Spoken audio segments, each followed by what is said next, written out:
지금부터 2025 하반기 더불어민주당 서구갑 지역의 당헌 교육을 시작하도록 하겠습니다. 저는 사회를 맡게 된 서구갑 사무국장 위원입니다. 오늘 당헌 교육은 내랑 정상과 2026 지방선거 승리를 위한 우리들의 자세와 정치 검찰 악패 청산과 민주주의 회복을 주제로 인천 서구갑 김경훈 국회의원님과 김용 전 민주연구원 부원장님께서 강의를 해주실 예정입니다.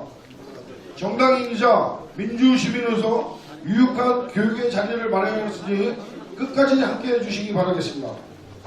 먼저 국민의례가 있겠습니다. 모두 좌석에서 일어나셔서 국기를 향해 서주시기 바라겠습니다.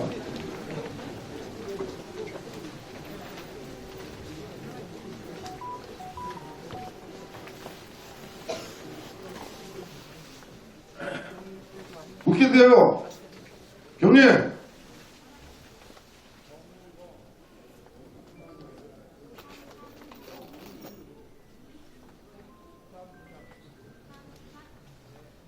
바로 애국가 제창은 시간 관계상 생략하도록 하겠습니다. 이어서 순국 선열민 호국연룡 그리고 이 땅의 민주화를 위해 헌신하시다 먼저 가신 민주열사 및 당원 동지 그리고 고 김대중 대통령님, 고 노무현 대통령님의 명복을 비는 묵념이 있겠습니다. 일동 묵념.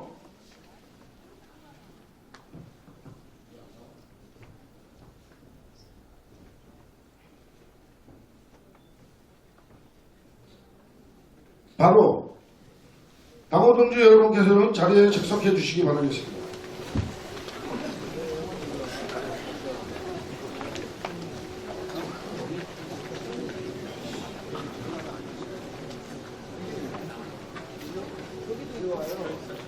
아까 그 예행할 때는 음악이 나왔었는데요. 지금 갑자기 지금 안 나오니까 양해 부탁드리겠습니다. 오늘 정말 많은 분들이 오셨습니다. 너무 감사하다는 말씀을 드리고요. 오늘 그 내빈 소개는 이게 서구갑 우리 당원 행사입니다. 그래서 우리 서구갑에 계신 분들은 좀 내빈 소개 이걸 좀 안 할 생각이니까 좀 이해 부탁드리겠습니다. 괜찮죠? 네. 그러면 멀리서 또 오늘 우리 그 행사를 축하해 주기 위해서 오신 분들이 많이 있습니다. 한 분 한 분 소개할 때마다 큰 박수 부탁드리겠습니다. 먼저 강신성 경기도 광명을 지역위원장님 함께해 주셨습니다. 큰 박수 부탁드리겠습니다. 다음은 남영희 동구미추홀을 위원장님 또 자리 함께해 주셨습니다.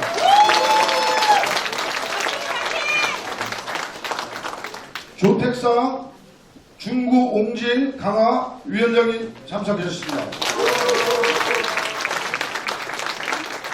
박우석 전 미추홀 구청장님 참석하셨습니다. 좀 크게 좀 쳐주세요. 멀리서 오셨는데 이렇게 사람이 많으신데 그래도 좀 감사의 박수를 좀 크게 치셔야 될 것 같습니다. 다음은 이병래 전 시의원님 참석하셨습니다. 허인환 전 부서장님 오셨습니다. 윤효화 중구부의원님 함께하셨습니다. 김홍국 전 중구청장님 함께하셨습니다.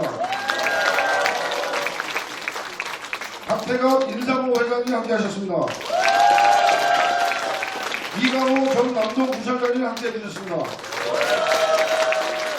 김성준 전 인천시의원님 함께해 주셨습니다. 최미자 중구 여성위원장님 오셨습니다.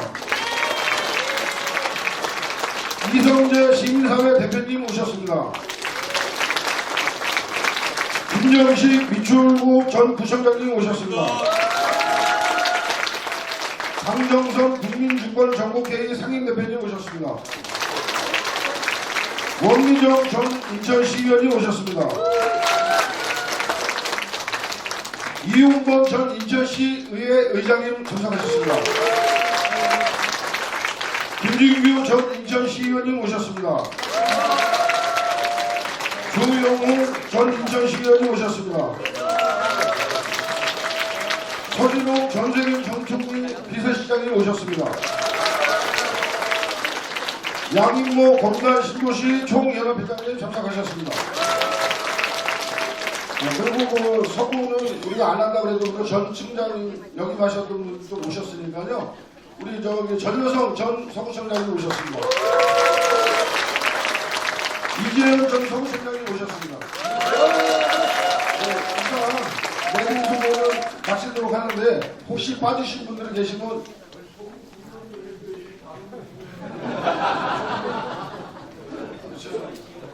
자, 정중현 인천시의원님 오셨습니다. 정태한 서구의원님 오셨습니다.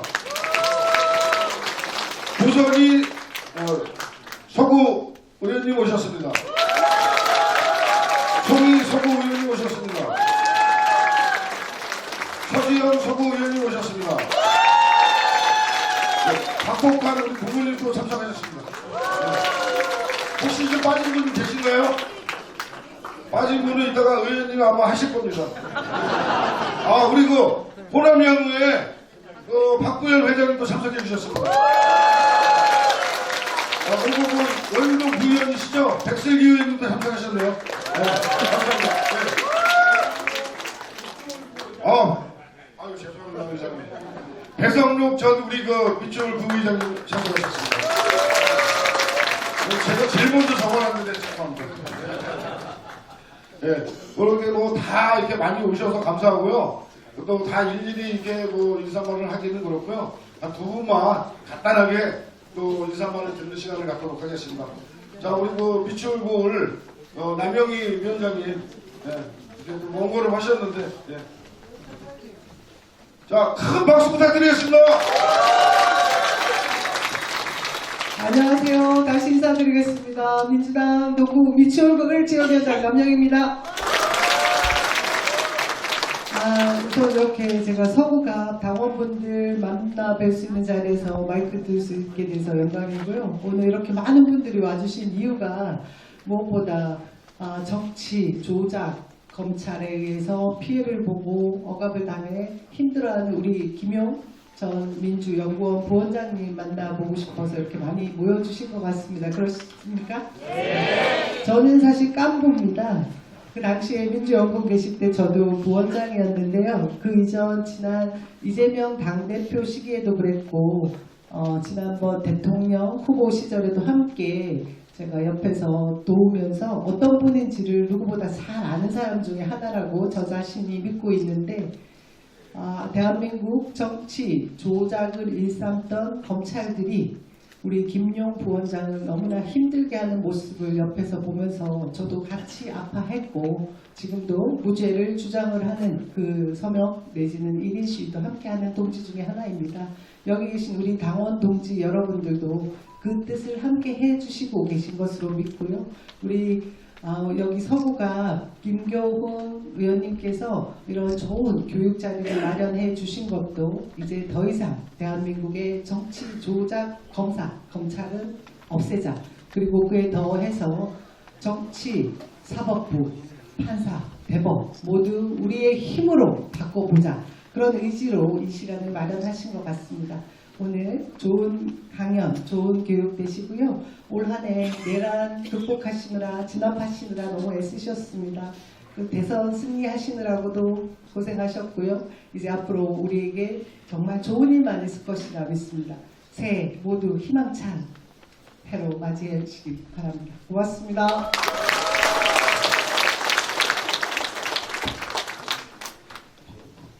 네, 좋은 말씀 해주신 우리 남영희 의원님께 뜨거운 박수와 함성 부탁드리겠습니다. 그리고 좀 내빈 소개가 조금 빠진 분이 있습니다. 제가 이렇게 보니까 지금 이제 오신 것 같은데, 자, 노태손 전 시의원님 오셨습니다. 어떻게 계시네, 누님이세요? 고준수 전 시의원님도 오셨습니다.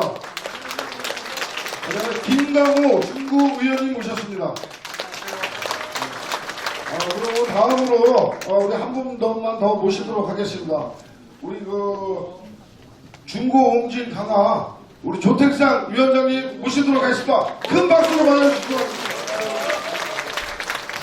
네, 반갑습니다. 전국 강화 온진 지역위원장 조택상입니다. 오늘 우리 서구갑 당원 동지들이 참 많이 오셨네요.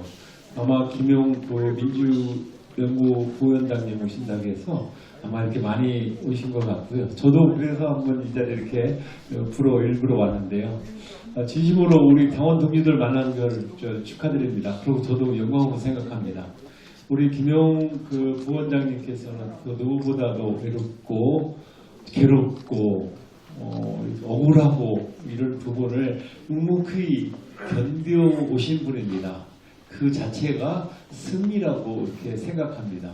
오늘 강연을 통해서 우리 김기용 총장님과 함께 강연을 통해서 우리 서구갑 당원 동지들 나가서는 인천의 모든 당원들이 한마음 한뜻으로 손을 잡는 계기가 됐으면 좋겠다는 말씀드리고요. 비가 오지 않은 곳엔 무지개가 뜨지 않습니다. 반드시 비를 맞은 사람만이 무지개를 볼 수 있다는 사실이죠. 그렇게 되면 이 노력 속에서 고생 속에서 무지개를 볼 수 있다는 그런 오늘 희망찬 날이 됐으면 좋겠다는 말씀드리고 금년 한 해 다사다난했던 오늘 한 해를 잘 정리하시고 내년에는 정말 희망찬 우리 인천이 하나 되는 그런 오늘의 계기가 됐으면 좋겠습니다. 새해 복 많이 받으십시오. 고맙습니다.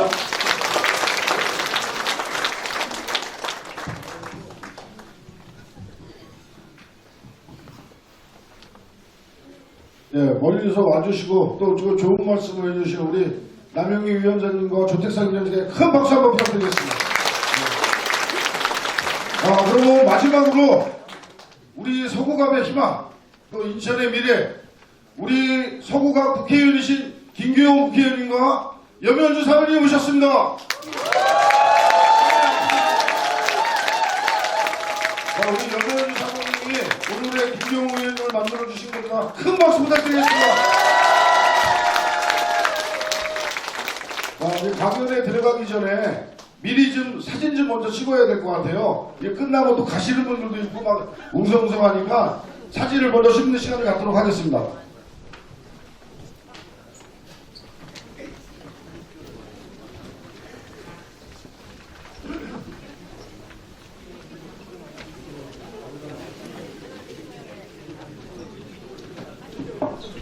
이쪽으로 다음 교육에 들어가도록 하겠습니다. 예, 지난 12월 3일은 내란숙의 윤석열이 대한민국 전역에 비상계엄을 선포하고 내란을 일으키고 국회를 짓밟고 헌법을 유리한 지 1년쯤 되는 날이었습니다. 당원 동지 여러분과 국민 여러분들이 온몸을 던져 막아주신 덕분에 국회의 신속한 의결로 계엄은 해제됐지만 아직 내란은 끝나지 않았습니다.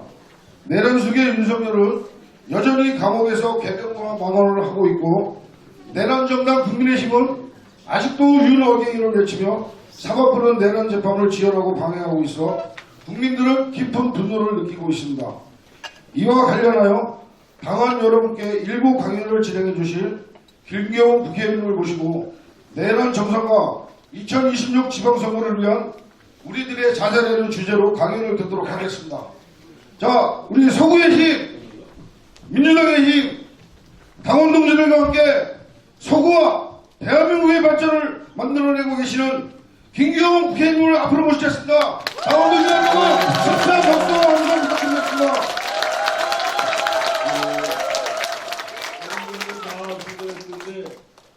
박인동 남동구 시의원 왔죠? 근데 소개 안 했죠? 네, 인사하셨어요. 갔어요? 소개 안 하니까 갔나 봐. 이게 주말인데도 불구하고 이렇게 제가 알기로 노인복지관에 이렇게 많이 모이신 분들이 없어요. 우리 최한수 충나 아파트 연합회 회장님 오셨네요. 네, 박수 한번 쳐주시죠. 이렇게 많이 모이신 우리 당원동지 여러분께 먼저 진심으로 감사의 말씀 드립니다. 근데 여기 딱 특이한 사항이 하나 있어요. 오늘 제가 가만히 보니까 우리 남영희 조택상 위원장 두 분도 한 3번 떨어졌어요. 그죠? 저도 3번 떨어졌어요.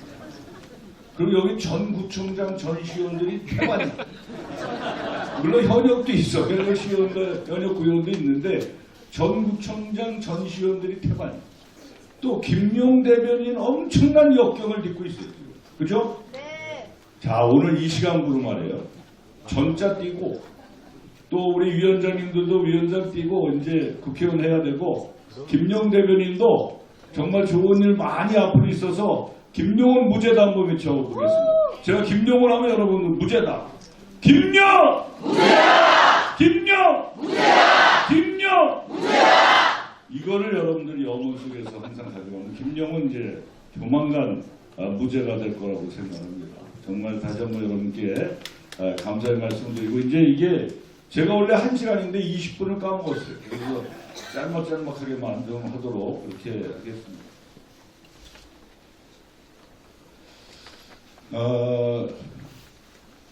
지금 이재명 정부가 이제 출범을 한 지가 7개월 정도 됐습니다. 인수위 없이 이재명 정부가 출범을 했습니다. 다 여러분들 덕분입니다. 내란 속에서 대한민국 내란 극복을 잘해서 정말로 그야말로 우리가 보면은 각 외국에서도 야 대한민국 정말 대단하다 이렇게 얘기할 정도로 정말 이 대한민국이 민주주의의 빛의 속도가 엄청났다. 그래서 이 한번 이 굳어진 땅이기 때문에 더 이제 앞으로는 대한민국이 승승장구할 것이다 이런 생각을 듭니다. 이재명 대통령이 60% 정도의 지지율을 갖고 있는데요. 상당히 높은 지지율입니다. 이게 이제 앞으로 계속 지속돼야 되는데 한 가지 특이한 거는 이재명 대통령은 성남시장 때 초반 때보다 후반 때가 훨씬 지지율이 높았어요. 경기도지사도 초반 때보다 후반 때 갈수록 지지율이 높아졌어요. 그 뭐냐면 이분은 정말 능력 있는 분이기 때문에 정말 유능한 행정가이기 때문에 계속해서 높아질 수밖에 없는데 이제 6-7개월밖에 안 됐는데 60%를 지지율을 갖고 있는 것은 이제 향후 아마 퇴임 때 정도 되면 80% 이상의 지지율을 갖고 갈 것이다. 이렇게 저는 확신을 합니다. 여러분 아시다시피 대한민국이 내란 위기 속에서 굉장히 힘들었는데 이번 에이펙은 대한민국의 위기 속의 이 부분을 일거에 제하고 정말 대한민국이 국제사회에서 우뚝 설 수 있는 그런 틀거리를 만든 아주 중요한 겁니다. 그리고 이번 에이펙은 대한민국이 문화강국으로서 문화산업을 에이펙 이 경주선언에 명시했다는 게 여태 그동안의 에이펙에서 문화산업을 명시한 적이 최초로 되어 있습니다. 그러니까 대한민국의 문화강국의 이미지를 에이펙에 심음으로써 앞으로 지속가능한 문화의 이 부분들을 이 전 세계에 알렸다 이렇게 생각을 하고 특히 관세도 자동차 관세가 25%에서 15% 내려지고 또 이 원자력 핵 추진 원자력을 이번에 승인을 받았다는 굉장히 중요한 의미가 있다. 우리 자주국방뿐만 아니라 4대 강국 속에서의 대한민국의 입지를 구축시킬 수 있는 중요한 것을 이재명 대통령께서 해내신 역사적 의미가 있다 이렇게 생각합니다. 코스피도 윤석열 정권 때 2689 가던 게 4,000을 넘어섰습니다. 이게 이제 코스피 5,000 정도 간다라는 게 미래가 아니고 현실로 다가오고 있다 이렇게 생각합니다. 경제 성장도 마이너스였어요 윤석열 때. 그런데 이것을 이제 플러스로 이제 1.2% 반등하면서 경제도 많은 부분에 이 성장세가 있고요. 지금 여러분들 아시다시피 조금씩 이제 골목 경제가 돌고 있어요. 그리고 수출도 조금씩 늘어나고 있고 물론 지금도 우리가 체감하는 골목 이 경제는 굉장히 어렵습니다. 우리가 다녀보면 곳곳에 집집마다 상점가에 이 점포 정리가 많이 붙어 있는데 이게 단순간에 이게 쉽게 해결하기는 어려울 거고 그러나 조금씩 이렇게 이 성장 반등세가 보이고 있다 이런 말씀을 드립니다. 한중관계 회복 이건 굉장히 11년 만에 시진핑 주석이 한국에 온 자체가 한중관계가 많은 부분에 변화가 있다 이렇게 보고요.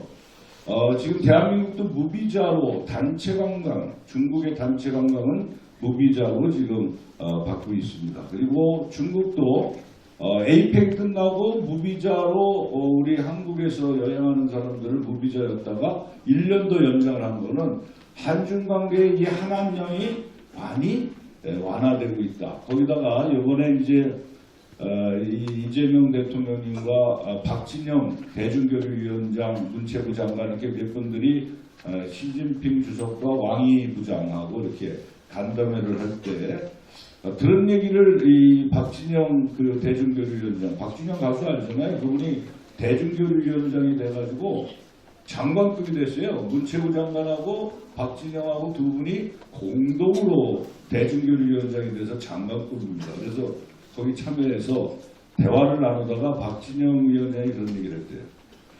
북경에서 한번 K-팝을 열고 싶다. 그랬더니 시진핑 주석이 좋다. 이렇게 얘기했대요. 근데 그 좋다고 끝났으면 이거 안 되는 거예요. 왜냐하면 시진핑을 언제 만나겠어요? 그러니까 참 이재명 대통령이 대단한 거예요. 그 틈을 딱 이용해서 그럼 누구하고 앞으로 얘기를 할까요? 이렇게 얘기했다는 거예요.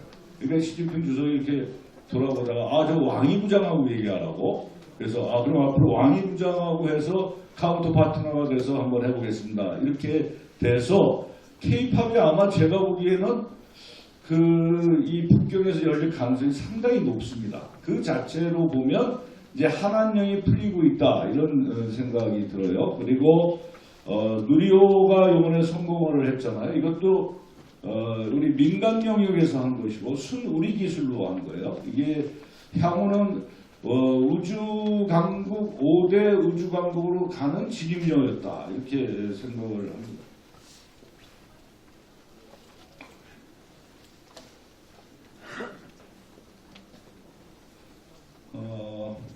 그래서 이제 이게 아닌데 윤석열의 3년은 여러분들 아시다시피 우리가 기억 속에 되살리기 싫은 건데 어찌됐든 이 주가가 엄청나게 올라가고 환율도 엄청났죠. 고물가에 우리가 굉장히 경제가 시달렸다. 그래서 영국의 이코노미스트에서는 이 대한민국을 전에는 완전한 민주주의였다가 지금은 견함 있는 민주주의로 다시 평가를 했죠. 이 당시 윤석열 내란 일어나고 막 그랬을 때. 근데 지금은 이제 완전한 민주주의로 가고 있다 이렇게 보고 있습니다.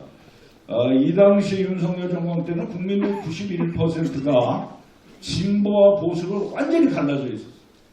그러니까 대한민국은 양극단 속에서 굉장히 극심한 양극화를 가져올 수밖에 없었던 그런 상황이었다. 윤석열, 김건희의 국본농단, 이게 제가 가만히 이 심리적인 분석을 해보면 윤석열이가 대통령 선거 때 왕자를 손바닥에 그려갖고 나왔잖아요. 왕자. 여러분 TV 토론 때 다 봤잖아요. 그때 우리가 알아봤어요. 이게 윤석열이 이 주술에 뭔가 있구나. 주술. 이 사주팔자 보고 역술가한테 해서 이 삿된 주술에 의해서 윤석열은 대통령이 됐음에도 불구하고 이걸 완전히 왕 노름을 하고 있었다. 왕. 그러니까 김건희하고 윤석열하고 옛날에 명성황후 침실이었던 권영합에 들어가서 10분 동안 뭐 했겠어요? 그래서 이해를 못하겠어요. 그 문 따라고 들어가가지고 명성황후의 침실. 예전에 일본군한테 명성황후가 시해받은 그 침실에 그 한선인 그 침실에다 10분 동안 있었다는 거 아니에요. 그럼 거기서 나오자마자 경복궁에 있는 이런 그 공예품들 9개를 9점을 가져와라. 그래서 그거를 사저와 관저와 이 대통령실에 비치했다는데 저는 이해가 안 가요. 그거 왜 비치했겠어요? 그리고 일반 우리 전승 공예품 63점도 또 대여를 해갔어요. 그러니까 고궁을 엄청나게 다녀요. 윤석열하고 김건희가. 고궁을 다니다가 임금님 자리 어자에도 앉아봅니다. 어자. 김건희가.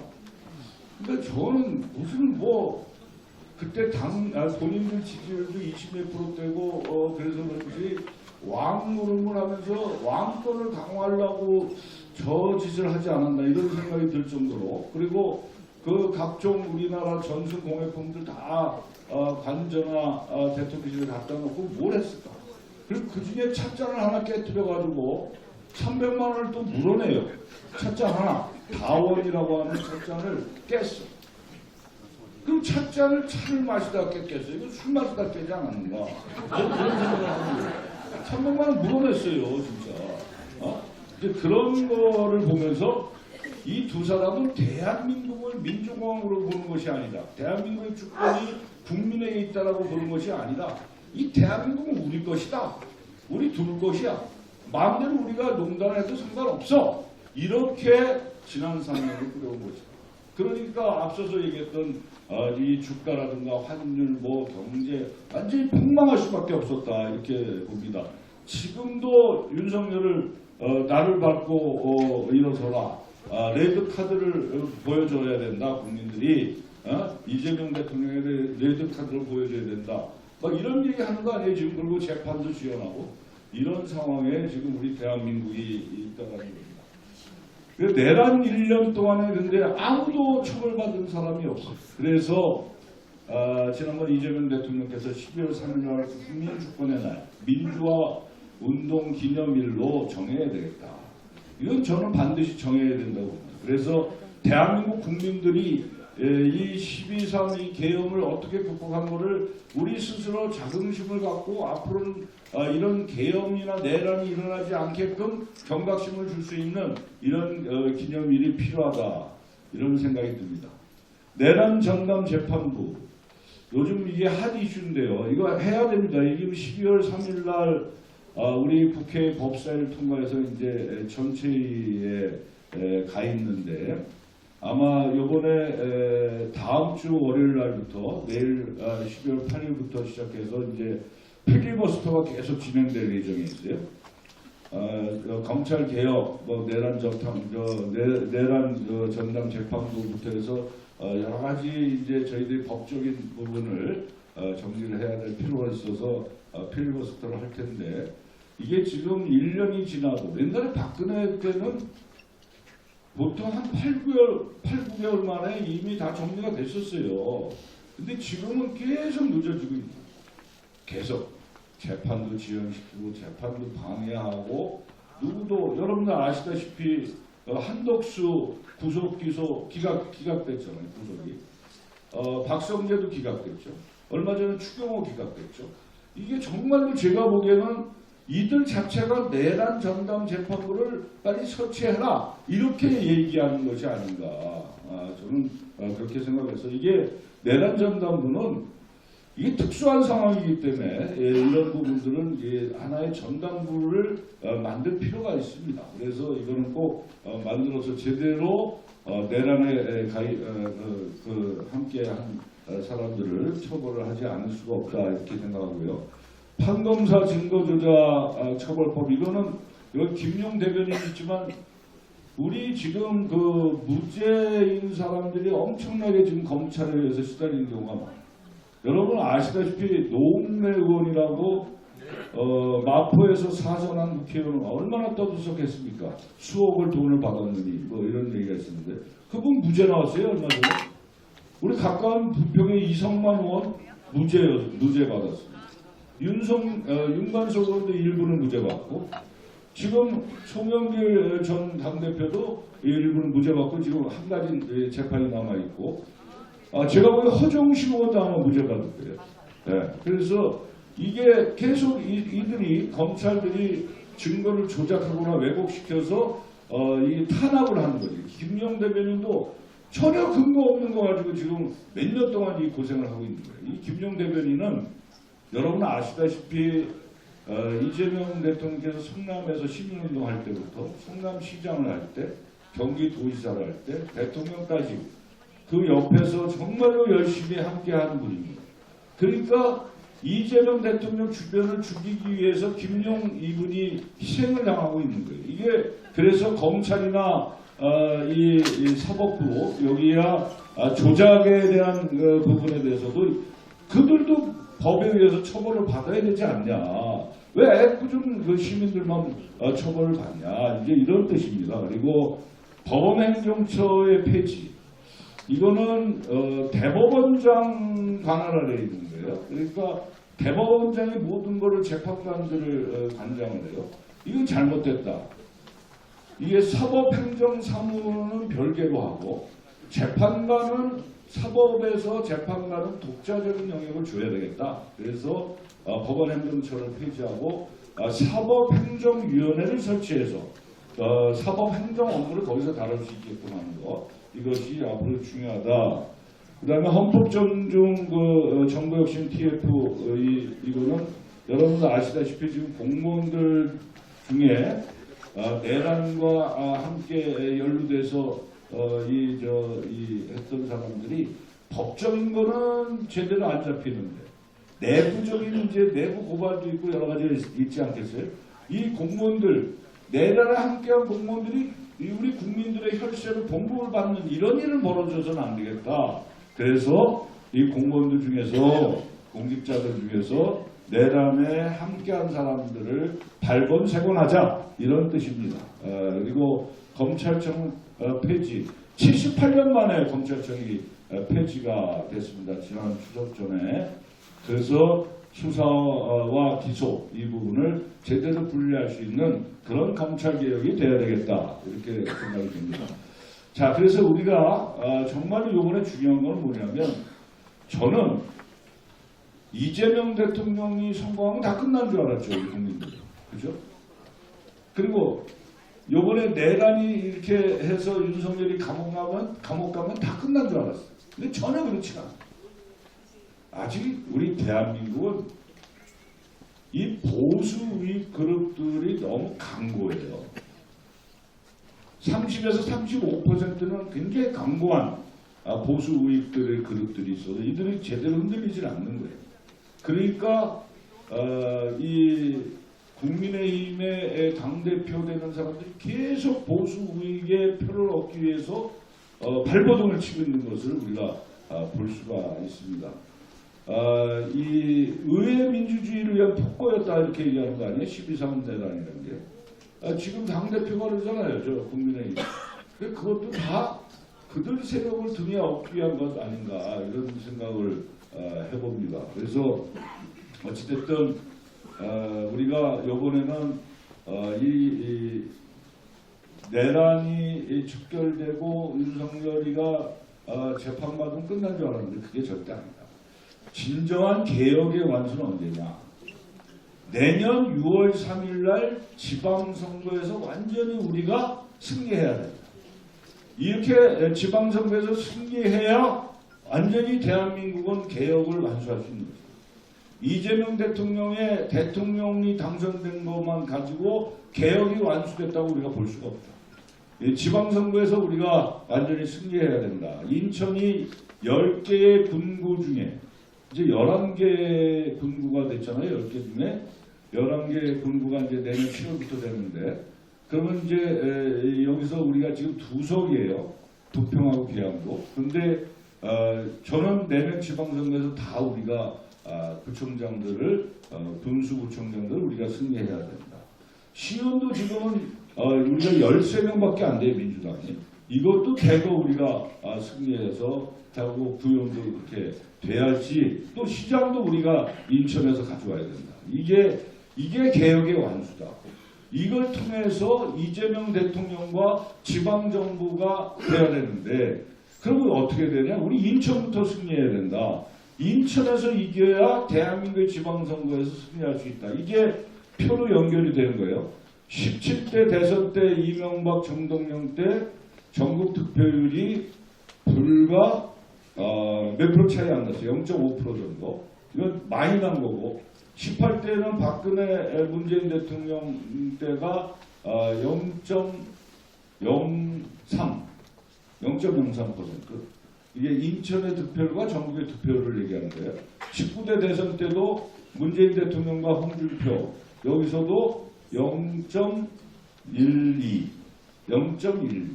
요거 차이밖에 안 나요. 그러니까 인천은 전국의 선거의 바로메타다.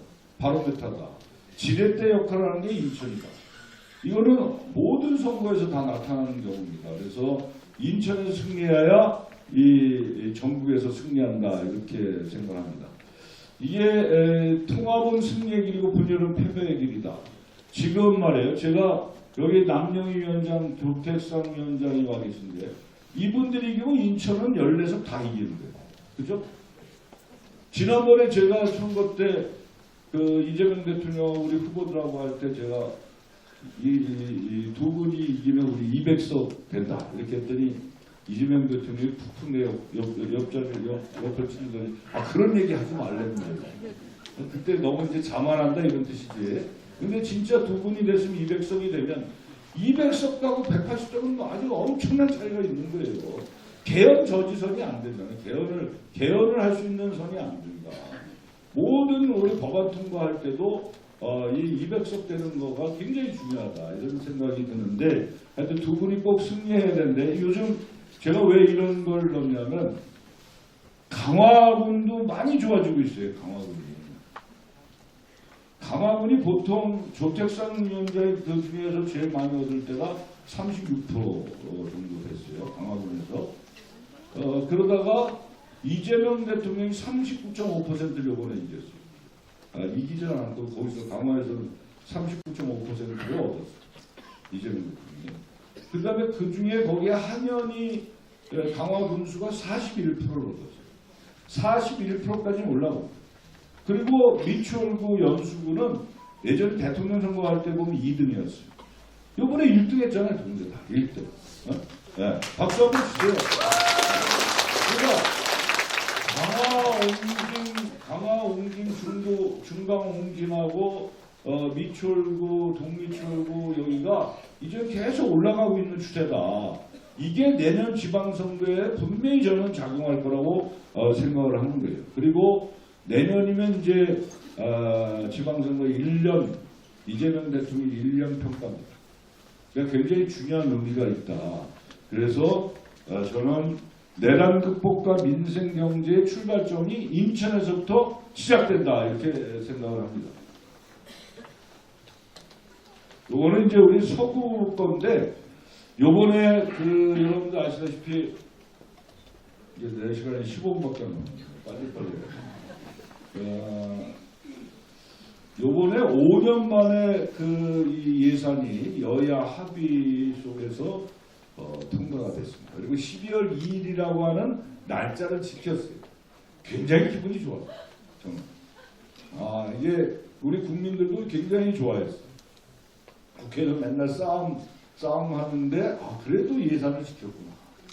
그리고 더 중요한 건 뭐냐면 이재명 대통령이 추진하려고 하는 국정과제에 대한 예산이 한 푼도 안 깎였어요. 그대로 받아들였어요. 지역화폐 1조 1,500억 이것도 지켜주고 그 다음에 이 국민성장펀드 150조 이게 다 지켜졌어요. 아주 이번에는 특이하게 여야 협상을 참 잘했다. 그리고 기한 내에 지켜졌고 또 이 삭감된 부분만큼 증액을 했어요. 그러니까 우리 전체 예산에는 흔들림이 없었다.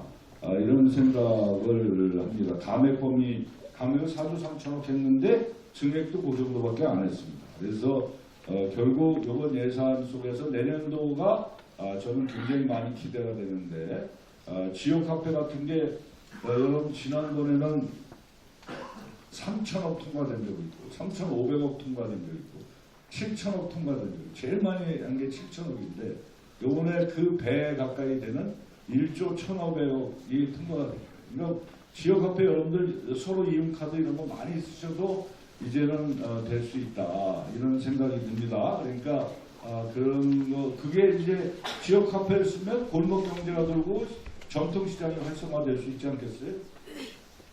그리고 이제 우리가 서구가 요번에 2,068억을 확보했습니다. 우리 간만 을병 빼고 우리 간만 2,000억 시대를 드디어 열었어요.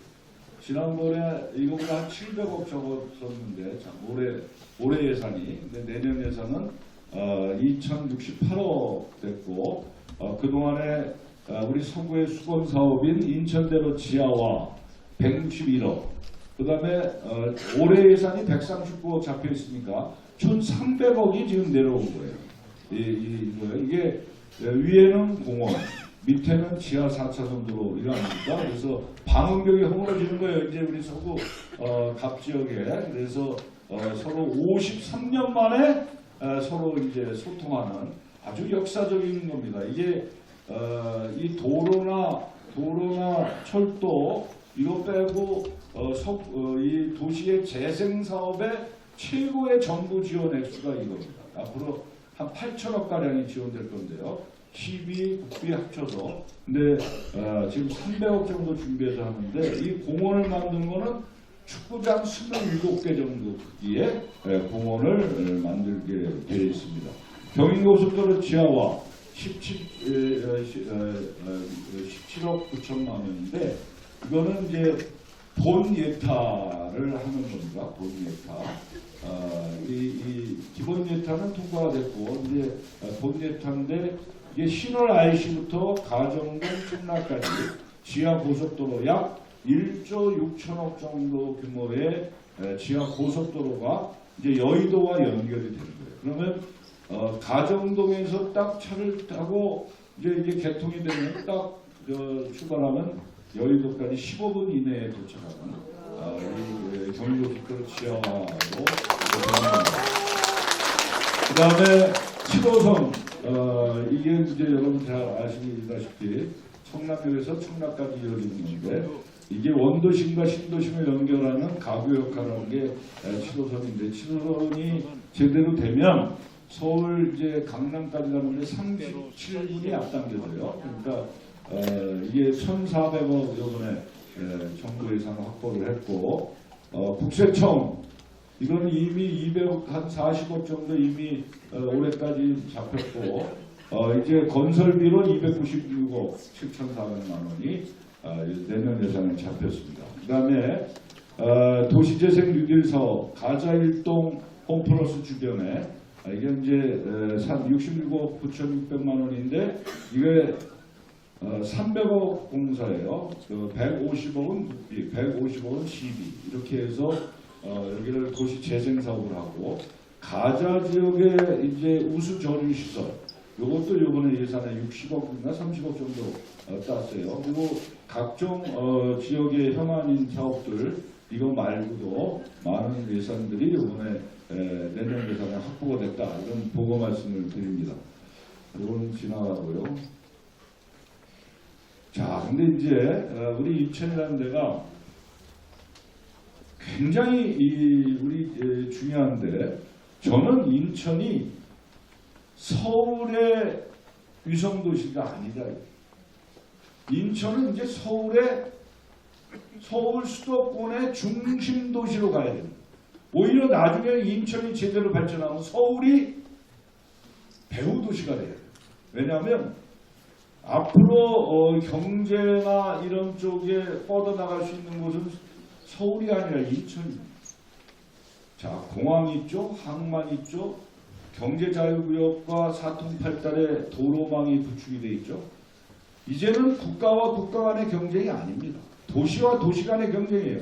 그러니까 이 인천과 도쿄, 인천과 파리, 인천과 대전, 막 이런 도시와 도시 간의 경쟁인데 가장 경쟁력 있는 도시는 전 인천이라고 생각합니다. 대한민국에서.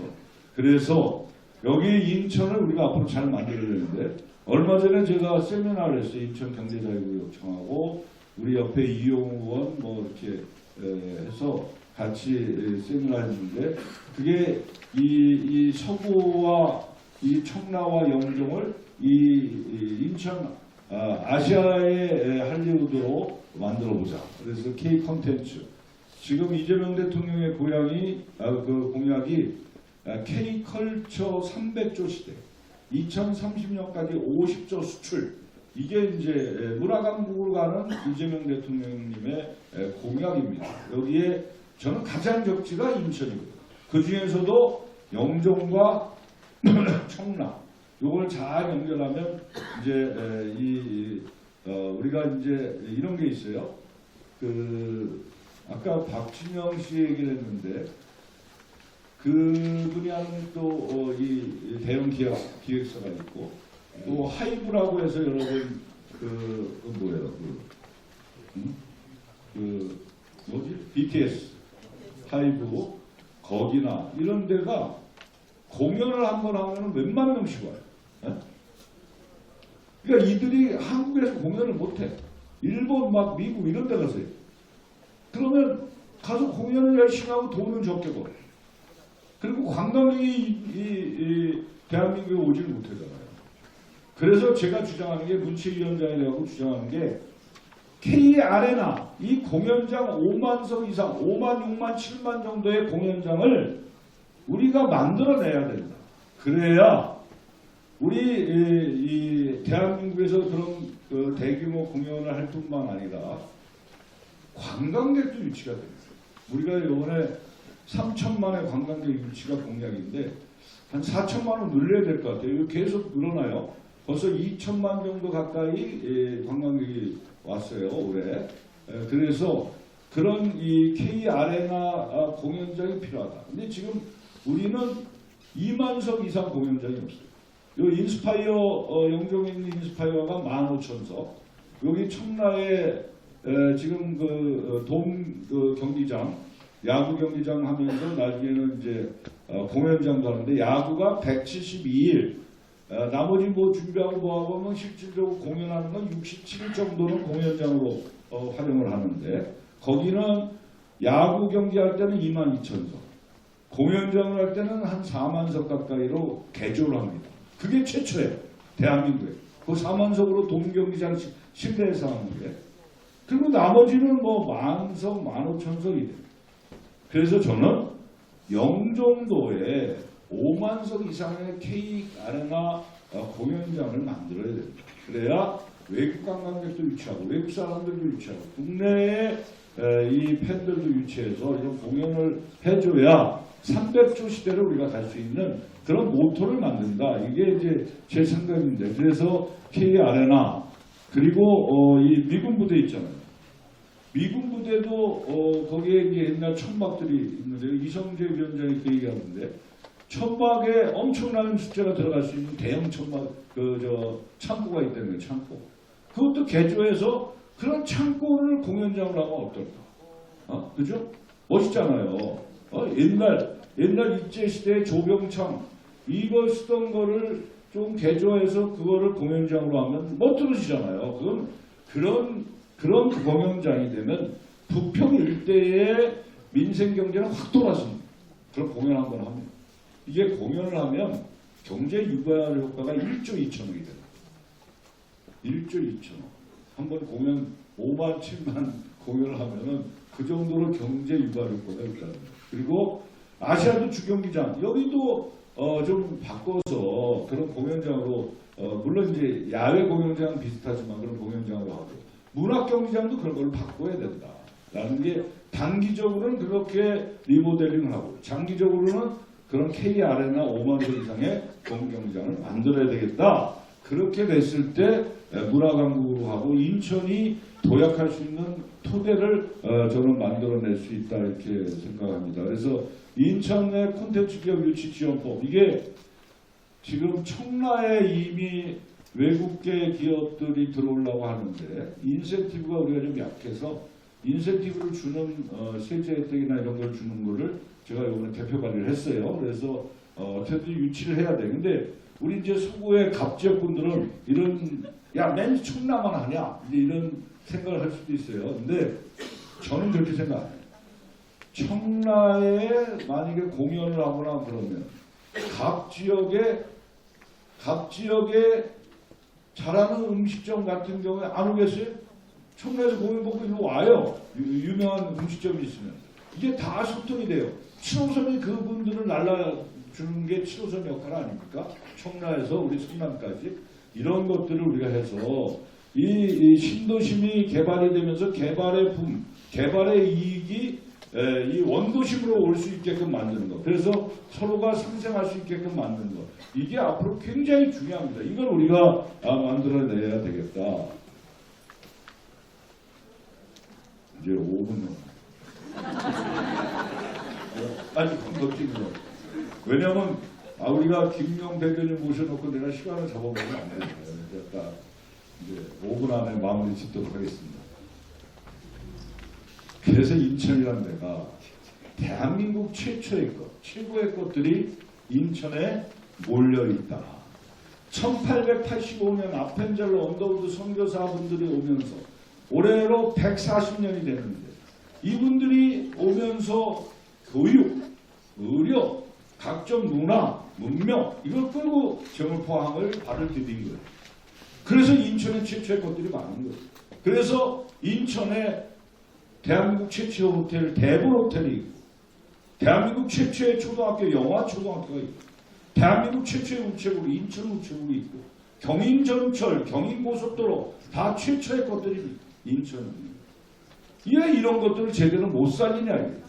대한민국 최초의 것 애관극장, 대한민국 최초의 사찰 고구려 소술망 때 전등사, 대한민국 최초의 교회 내리교회, 대한민국의 최초의 성당 닭동성당 이게 다 인천에 있어요.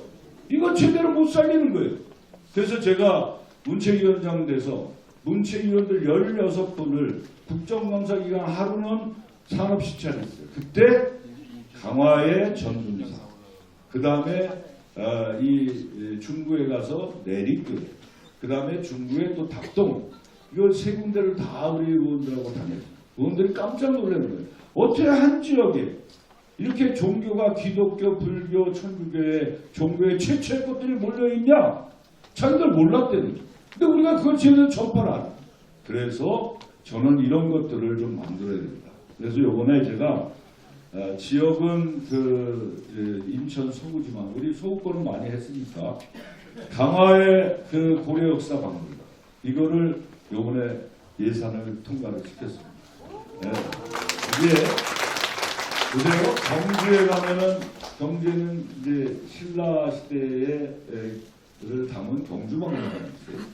전주에 가면 조선 시대를 담은 이 조선 시대 박물관 전주박물관이 있어요. 부여에 가면 백제박물관이 있습니다. 백제를 담은 부여와 공주박물관이 있습니다. 고려시대를 담은 데가 없어요. 고려시대. 오히려 북한은 고려시대를 연구를 많이 해요. 근데 우리는 없어요. 뿔뿔이 고려의 유물들이 흩어져 있어요. 이거를 고려역사박물관을 만들어야 되겠다. 그래서 제가 문체위원장 되자마자 시작을 해서 요번에 이 기본설계 용역비 5억을 따내서 이제 시작을 합니다. 이게 되면은 500억 정도 들여서 고려역사박물관이 만들어지는 거예요. 그리고 수도권 문화유산센터 이것도 강화에 이미 100억 들여서 만들어져 있는데 문만 열어놨지 아무것도 없더라고. 뭐 편말도 별로 제대로 안 했어요. 왜 그러냐? 운영비가 없대요. 그리고 유물들을 개방형으로 이 수장고를 만들어 놓은 거는 이제 창고에만 재워놓지 뭐 보여지진 않잖아요. 그러니까 개방형 수장고를 만들려면 선반도 만들고 그 안에 시설물을 해야 되는데 그게 15억 정도 든대요. 그래서 이번에 15억 통과가 됐어요. 이번에 내년 예산에. 그래서 아마 여러분들 이제 이게 되면 가서 보실 수가 있고 전등사를 가보니까 전등사의 남문이 이렇게 좁아요. 그래서 불이 나면 요새 절이나 산불이 많이 나잖아요. 그건 다 문화재인데 거기 스님들이 난리 난다는 거예요. 이제 소방차가 못 들어가죠. 그래서 고중연구비 이게 고중을 해야 이 문을 더 넓힐 수 있거든요. 그 고중연구비도 1억 6천을 이번에 통과시켰습니다. 그래서 이제 남문도 넓어지는데 이게 정부 예산에 잡힌 게 아니에요. 다 우리 문체위 상임위에서 제가 올려서 통과된 거예요. 이건 극히 이례적으로 힘든 일인데 어찌됐든 제가 왜 이 말씀 드리냐면 우리 인천에 이게 이런 문화재와 역사의 가치관이 담아있는 것들이 굉장히 많이 있다. 이걸 살려야 된다. 대한민국 최초의 것들을 살리고 대한민국 최고의 것들을 살려서 인천의 정체성을 만들어내야 된다. 이렇게 됐을 때 인천이 서울의 주변부가 아니고 서울의 위성도시가 아니고 중심도시로 갈 수 있다. 저는 그게 굉장히 앞으로 중요한 우리들의 마음이고 또 우리 인천 시민들이 인천에 사는 것을 자긍심을 가지고 인천에 살아야 되지 않겠는가. 인천에는 대한민국 최고의 것, 최초의 것들이 이렇게 많이 있는데 너희들이 있어? 이런 마음들을 가지고 살 필요가 있다 이렇게 생각합니다. 정확하게 딱 1시간. 자, 마무리하겠습니다. 하여간 오늘 김용 대변인님을 어렵게 모셨습니다. 그리고 김용 대변인이 원래 한 지역도 이렇게 오기 어려워서 인천의 뭐 구청장님들, 시의원님들, 구의원님들 다 이렇게 함께 해주시고 인천의 시민단체 분들도 이렇게 함께 오셨습니다. 그래서 김용희가 초청을 했지만 이거는 소감만에 김용 대변인께서 오셔서 강의하는 게 아니고 인천의 당원들과 인천의 시민들을 위해서 강의를 하고 정말 저도 좀 들어보고 싶어요. 이분이 왜 이렇게 이 역경을 딛고 그렇지만 당당하게 한 발짝 한 발짝을 뛰는 이 모습이 너무나 의연하고 너무나 자랑스럽기 때문에 저도 오늘 들어보고 싶어서 모셨습니다. 여러분 크게 뜨거운 박수로 맞이해 주시고 제 강의는 이것으로 마치도록 하겠습니다. 고맙습니다. 네, 시청 강연을 펼쳐주신 김경웅님께 다시 한번 뜨거운 박수와 함성 부탁드리겠습니다.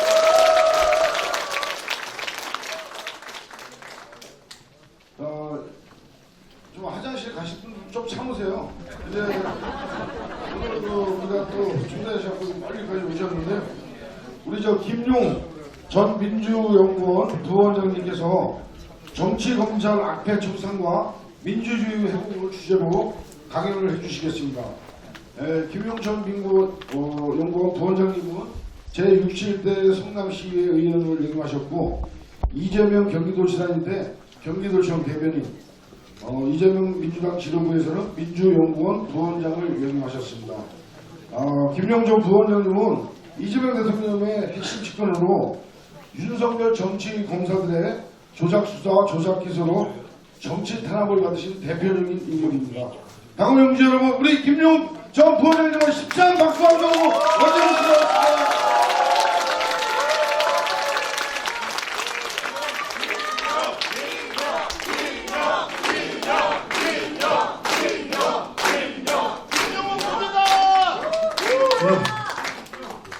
반갑습니다. 이렇게 존경하고 사랑하는 당원 동지 여러분, 또 인천 시민 여러분들 앞에 이렇게 이야기를 할 수 있는 기회를 주셔서 너무나 감사드리고 다시 한번 깊은 감사 인사를 드리겠습니다. 고맙습니다.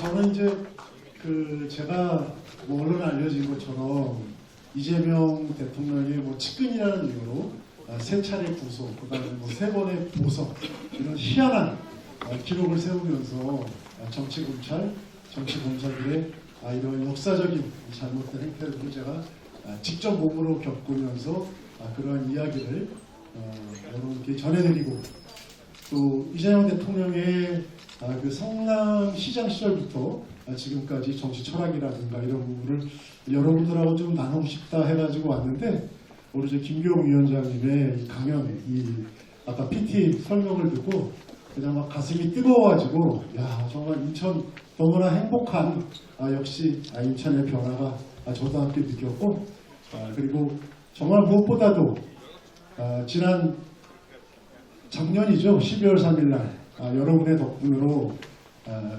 내란을 극복하고 지켜가지고 이재명 대통령이 되고 그리고 또 우리 민주당의 의원님처럼 많은 의원님들이 국회에서 활동하면서 하루하루 대한민국이 좋아지고 있다는 것을 많은 사람들이 체감하는데 너무나 깊은 감사를 드립니다. 저는 정치검찰 여기에 대한 얘기를 제가 안 할 수가 없습니다. 왜냐? 아직도 정치검찰들의 내란은 계속되고 있습니다. 여러분들은 바로 얼마 전까지 텔레비전을 통해서 법사위에서 이 정치검찰들이 하는 행태를 보셨죠.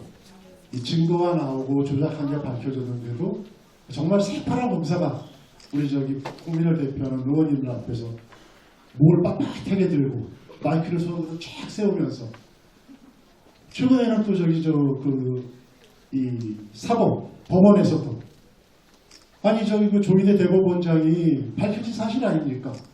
지난 12.3 내란 때 어떻게 했습니까? 12시 넘어서 법원장들 모여가지고 회의 때는 거 아니겠습니까?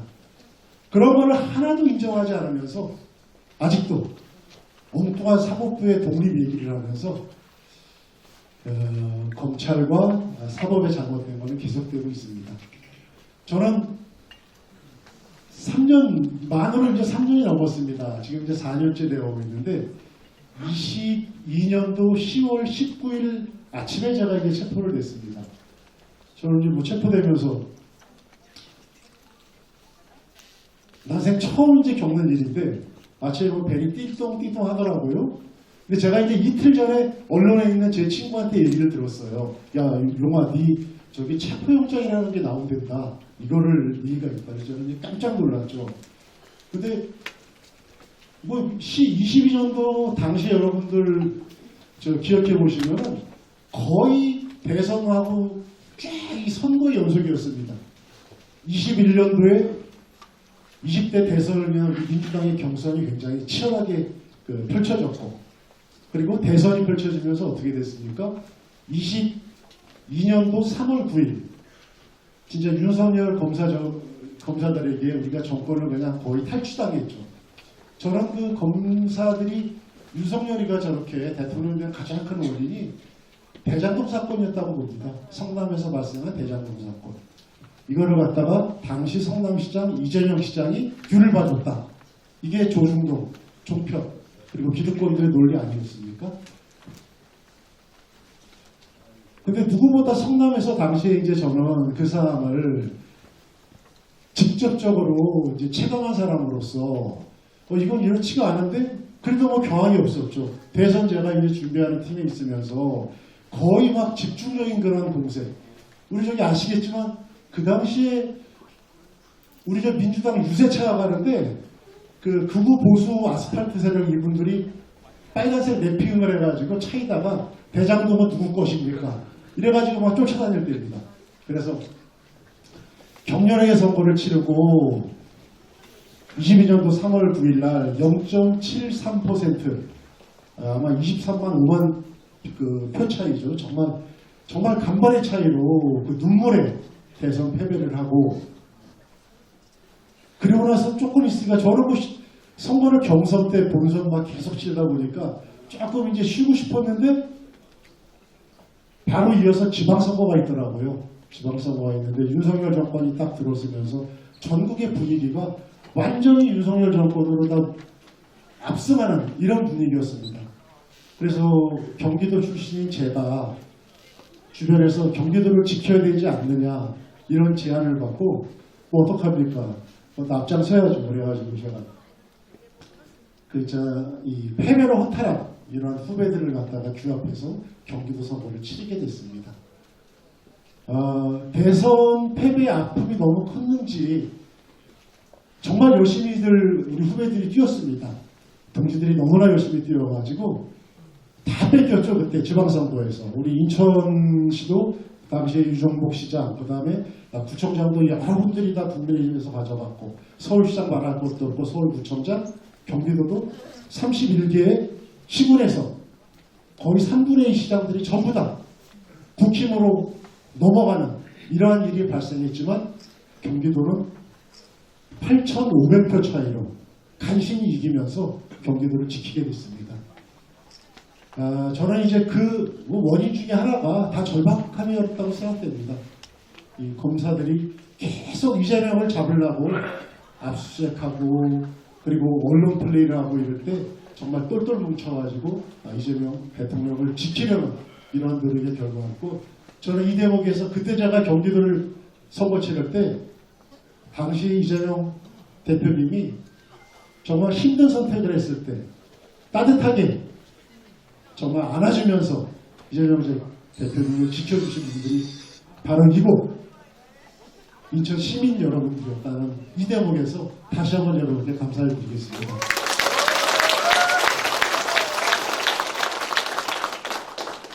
그래서 지방선거 같이 치러졌던 보궐선거에서 이재명 대통령이 우리 인천 시민 여러분들이 지켜줘서 국회의원 배지를 달고 그리고 또 이어지는 당대표 선거가 또 있었죠. 우리 당내 선거에서 또 치열했습니다. 그때 저도 뭐 같이 여러분들하고 같이 뛰면서 당대표 선거가 끝나고 나서 한 달도 못해서 제가 이제 그 민주연구원에 22년도 10월 4일입니다. 상근 부원장으로 이제 선임이 돼서 첫 출근을 했습니다. 거의 뭐 2년 넘게 계속 선거에. 그러고 나서 한 열흘도 안 돼가지고 아까 얘기했던 제 친구가 야 김용 이거 무슨 일이야? 네 체포영장이 있다고 들었대요. 근데 저는 가만히 생각하니까 제가 체포당할 일이 없거든요. 근데 선거를 계속 치르다 보니까 여기 이제 우리 선출직 분들도 계십니다만 서로 뭐 상대를 갖다가 고발한다든가 여러 가지 타깃이 돼가지고 이 재구성이 굉장히 많거든요. 그래서 뭔가 오해가 있었겠구나. 국힘 애들이 날 고발한 거 아니야? 그렇지만 체포까지는 가볍게 봤어요. 뭔가 이게 오해가 있어서 잘못됐나 보다. 그리고 그 얘기를 들은 지 딱 이틀 만에 아침에 6시 반도 못 되는 굉장히 이른 시간이었습니다. 당시 이제 저는 뭐 집사람이 아내가 대학 졸업 후에 계속 이제 직장을 다녔고 이제 둘째 아이가 고3이었습니다. 일찍 직장을 나가니까 제가 이제 뭐 냉장고에 있는 거 대강 우리 다 그렇게 살지 않습니까? 대학 끝내서 밥 먹어라 그리고 학교 가라. 근데 띵동 벨이 울리는 거예요. 이제 뭐지 하고 인터폰을 이렇게 눌러보니까 정말 꽉 인터폰이 찬 거예요. 10명이 훨씬 넘는 이 무리의 사람들이 현관 앞에 있는 겁니다. 제가 이제 그때 이게 그건가 보다. 며칠 전에 얘기했던 체포하러 오는 검찰인가 보다. 하고 이제 그 순간에 한편으로 놀라면서도 또 이제 아무것도 모르고 밥 먹고 있는 우리 이제 딸아이가 좀 걱정되더라고요. 그래서 딸아이한테 방에 가서 밥 먹고 제가 오늘 일찍 학교를 가. 그다음에 제가 이제 그 현관문을 조금 열고 검사 맨 앞에 있는 친구한테 조금 이따 문을 열어주겠다. 이제 아이 이제 좀 진정시키고 준비를 해야 되니까. 그래서 막 빨리 열라고 막 그러는 거였어요. 제가 이제 제 저거대로 이제 문을 조금 있다가 열어줬습니다. 거의 이제 체포영장, 압수수색영장을 드리려는데 제가 이제 기가 막혔죠. 체포영장에 개략적인 내용이 있습니다. 보면 압수수색영장하고 여기에 보니까 제가 대선 경선을 위해 가지고 이재명 당시 경선 후보의 경선 작업을 위해서 대장동 업자들한테 10억, 처음에는 10억이었다고 그랬다가 좀 이따 또 20억이라고 해요. 이런 자금을 요구해서 경선 자금을 불법으로 받았었다. 그 내용이 그렇더라고요. 기가 막히죠. 저는 뭐 그런 사실 자체가 없고 그 다음에 많이들 아시겠지만 성남시장 시절부터 이재명 대통령은 이 정권의 타켓이었어요. 그래서 지금 저 길거리에 있는 아스팔트 세력들, 구구 아스팔트 세력들이 2000재교는 12년, 13년도부터 황장수, 뭐 변희재 이런 많은 아스팔트 세력들이 성남의 모란시장, 야탐역에 와가지고 데모를 할 정도로 그때 이미 기득권, 그 다음에 극우 세력들은 타켓이었습니다. 이제 뭐 주제도 뭐 가져갈 게 별로 없죠. 근데 우리 딸아이 방에서 여러 가지 이제 갖고 나오다가 USB를 하나 갖고 오는데 제가 그게 좀 마음에 걸리는 거예요. 이게 왜 그러냐면은 선거를 치르면 여러분들 아시지만 많은 전국에서 기록들이 올라오지 않습니까?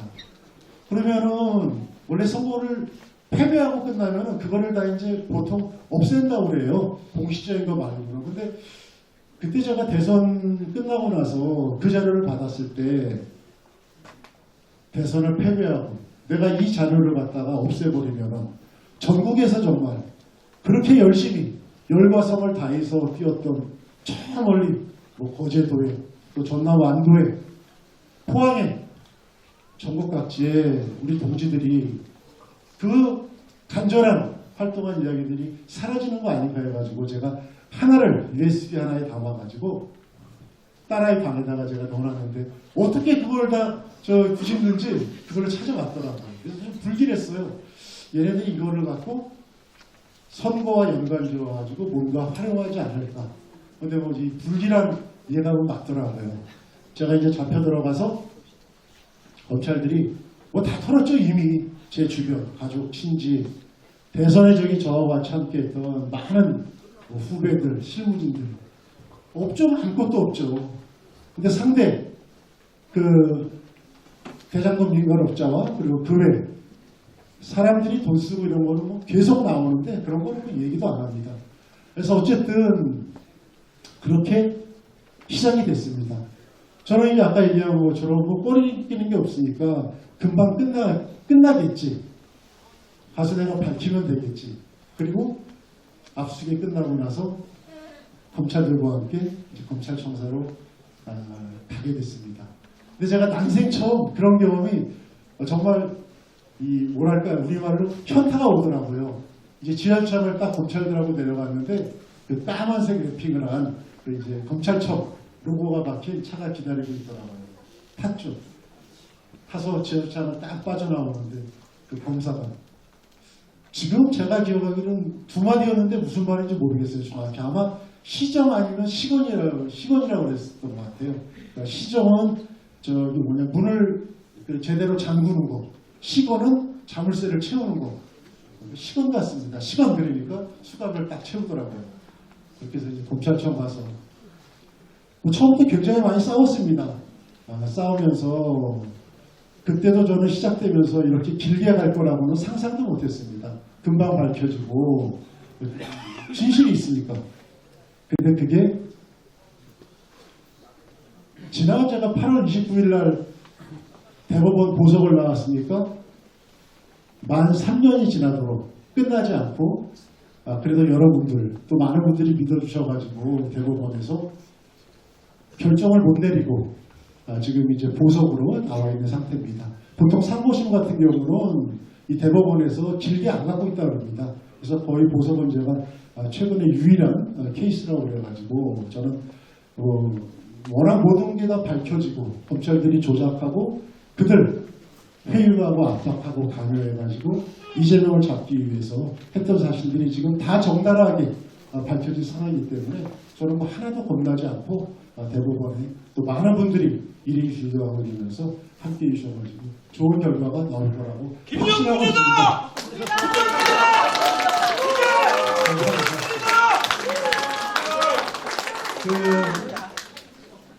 제가 아까 우리 유 여자님 말씀하신 것처럼 이재명 대통령이 저렇게 되셔가지고 제가 지난번이 아니죠. 꽤 됐습니다. 제가 그 화성에 있는 교도소에 잠깐 있었는데 거기서 이제 대통령 당선되시고 언론 인터뷰를 보니까 본인은 대통령 임기 마지막에 정말 높은 지지율로 마감할 자신이 있다 이렇게 말씀을 하시더라고요. 근데 실제도 있습니다. 실제 성남에서도 지지율이 엄청 마지막에 높았고 그 많은 시련 속에 경기도에 가서 공직선거법으로 재판을 받을 때도 마지막에서 경기도에서 압도적으로 전국 1위의 광역단체장 지지율을 기록했습니다. 저는 그게 그냥 이루어진 것이 아니고 그동안 이재명 이 대통령이 정말 정치 철학이 변하지 않고 지금까지 이어져 와서 그랬다고 생각을 합니다. 그래서 제가 이제 조금만 저의 검찰에 대한 당한 억울한 이야기, 세 차례의 구속과 보석, 또 검찰과 안에서 싸웠던 얘기들 이런 걸 하자면 끝이 없습니다만은 그거는 제가 길게 안 해도 될 것 같습니다. 사실은 오늘 제가 이제 한 달 전에 유 여자님하고 여의도에서 이제 식사를 한 차례 있는데 유 여자님께서 여기 이제 지역구에서 한번 우리 주민들하고 소통할 수 있는 이제 강연 제안을 주셨는데 저는 이렇게 크게 많이 우리 행사를 이렇게 만드실 줄은 몰랐어요. 그냥 이렇게 친한 지인들 지역에 몇 분들하고 사랑방 자담회처럼 이야기 정도로 생각해서 아무 자료도 준비하지 못했는데 제가 느낀 거 그대로 이렇게 얘기하자면은 이재명 그 성남시장님이 이제 저랑 같이 2010년도에 지방선거에서 시장이 되셨죠. 저는 그때 시원이 되고, 근데 4년 전에 사실은 인권 변호사하면서 성남시 도전을 했었습니다. 성남시장에. 근데 그때 지지율이 제 기억으로 거의 절반밖에 안 됐어요. 국민의힘 당시에 아마 한나라당일 겁니다. 그리고 그 당시에는 성남시장이 기억하시는 분들 계실 거예요. 이대엽 시장이라고 옛날 영화배우 출신 굉장히 유명했던 분입니다. 이분이 이제 재선하면서 성남의 곳곳에 여기서 굉장히 파행이 많았죠. 근데 이재명 시장이 정말 2010년도에 근소한 차이로 시작이 됩니다. 근소한 차이로 시작이 되면서 어디나 도시가 뭐 여러분들은 아시겠습니다만은 본시가지와 우리가 이제 구도심이라고 그러죠. 그 다음에 새로 개발하는 신도시 이 간에 좀 불균형이 굉장히 심합니다. 근데 제가 2010년도에 그 시의원으로 간 지역은 그 분당의 임해동이라는 지역이었어요. 그러니까 어떻게 보면 강남에서 분당으로 이렇게 넘어오면서 가장 보수적인 동네였습니다. 거기서는 이제 중성부제니까 이전에 2명을 갖다가 시의원을 갖다가 뽑으면 2명이 모두 다 한나라당이 될 정도로. 그러니까 이제 저한테 지역을 권유하면서 임해동을 가보는 게 어떻겠냐. 근데 저는 그때 내용을 몰라가지고 시의원이 뭐 하는 건지. 그냥 어떡합니까? 뭐 제가 지금 다른 일 하고 있는데 이것도 병행 가능합니까? 그랬더니 병행이 가능하대요. 그래서 이제 내용도 모르고 갔다가 빠졌죠. 그 현장에서 주민들과 함께 일하고 얘기하고 하나하나 작은 걸 변화해 나가는 이런 그 생활에 빠졌습니다. 제가 왜 이야기를 드리자면 많은 사람들은 그 이재명 당시의 성남시장의 출발이 정부하고 싸우면서 또는 막 큰 의제 과연 그때 여러분들 기억하시겠습니다만 성남에서 이재명 시장이 했던 것 중에 가장 큰 게 3대 무상 그 공공 서비스 기억나시죠? 시립의료원, 그 다음에 공공산후조리원, 그리고 무상교복. 뭐 그 외에도 청년배당 이런 일이 굉장히 많았는데 이런 일을 시행할 때마다 굉장히 뜨거웠었습니다. 뭐 퍼주기 무슨 그 포퓰리즘의 대마왕이라든가. 근데 어쨌든 이거를 갖다가 다 극복하고 실제 하나하나 정책을 다 실현을 했어요.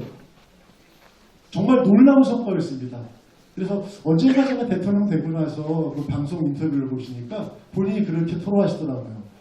본인은 성남에서 시장할 때 주민들하고 하나하나 성과낼 때가 가장 행복했던 시간이었다. 그러시더라고요. 지금도 그 마음이 변치 않아서 저렇게 국무회의라든가 이런 것을 직접 챙기면서 현장에서 뛰고 있는 걸로 저는 생각이 됩니다. 저는 근데 제가 검찰들하고 막 싸울 때 제가 한번 이제 그 얘기를 했어요. 저한테 막 이제 막 몰아가는데 제가 그 저를 조사하는 검찰들한테 이제 이재명 당시 당대표하고 연관성을 막 이제 엮으려고 그러는 거죠, 진짜는. 야, 니네 성남에서 그 당시에 또 경기도에서 일어난 일들을 갖다가 좀 제대로 알고 있냐? 자기들은 그런 게 관심이 없대요. 그래서 제가 아니 정치 사건을 하면서 그런 게 관심하고 없으면 되냐? 이제 그러면서 제가 성남에서 일어났던 일들, 청년배당, 공공산후조리원 이런 거를 물어봤어요. 전혀 뭐 관심도 없고 답변도 없어요. 그러고 나서 제가 이제 보석을 나와가지고 언론사하고 이제 가벼운 인터뷰를 하면서 제가 그 생각이 들더라고요.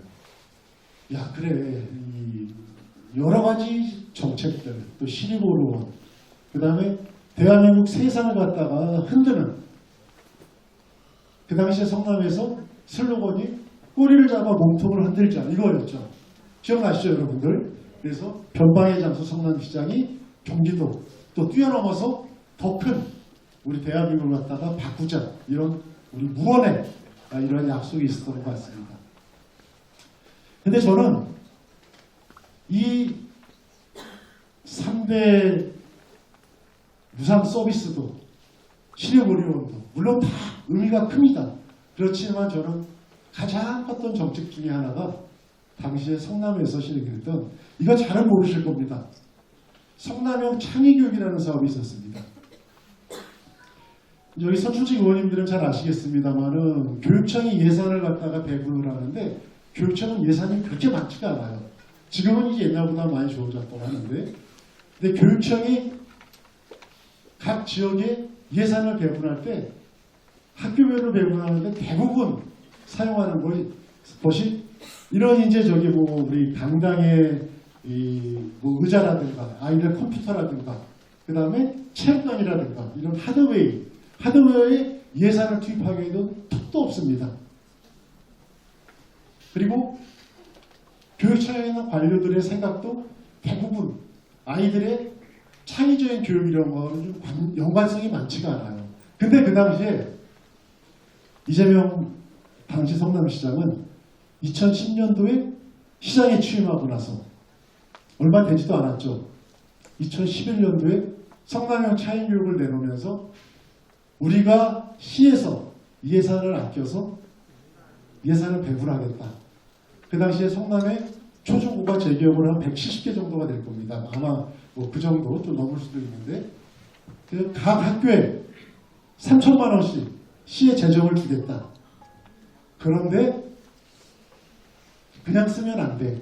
학교의 교육 주체들, 학생, 학부모, 교사들이 논의해가지고 오로지 아이들의 창의성을 키울 수 있는 그런 사업을 해야 된다. 근데 저는 이제 깜짝 놀랐죠. 제가 이제 그 사업을 갖다가 의회에서 심사 올리면서 이런 중요성이 있구나. 제가 느꼈는데 현장에 가서 제가 그 당시에 임해초등학교 운영위원장이었는데 이거를 얘기하고 이 사업을 논의하면서 그 폭발력이 어마어마했습니다. 뭐 지금도 그렇습니다만은 어떻습니까? 대부분의 우리 일반 가족들, 여기 뭐 어머님, 아버님들, 뭐 손주, 손녀들 보면은 다 대부분이 맞벌이라든가 이런 거에서 아이들은 그냥 학원으로 또는 학교에 입시교육으로 정말 AI 시대가 돼가지고 AI 하나 뭐 집어넣으면 다 나오는데 그거를 외우는 교육을 지금도 하는 그러한 현실에서 부모들은 그런 아이들의 미래와 이런 거에 대한 너무 미안함이 있었는데 성남에서 시에서 그런 프로그램을 만든다 하니까 난리가 났습니다. 그래서 나온 것들이 교육 프로그램이 첫 번째가 그때 세월호가 우리 아이들이 별이 된 그런 사건이 있었죠. 그래서 생존 수영도 그 이후에 나왔고, 그리고 아이들이 성남에 있는 산에서 독도법, 우리가 이제 군대 가면은 독도법, 그 다음에 옛날에 그런 추억이 있을 겁니다. 보이스카우트 이런 거 하게 되면은 등고선 그리는 독도법, 산에 가서 직접 하는 몸으로 체험학습이죠. 그리고 아버지하고 함께하는 목공 수업. 감히 뭐 꿈도 못 꾸는 거예요. 저도 그때 이제 아이를 키우는 입장에서 아이들이 이제 그때 초등학교, 중학교 아마 이 정도 됐을 겁니다.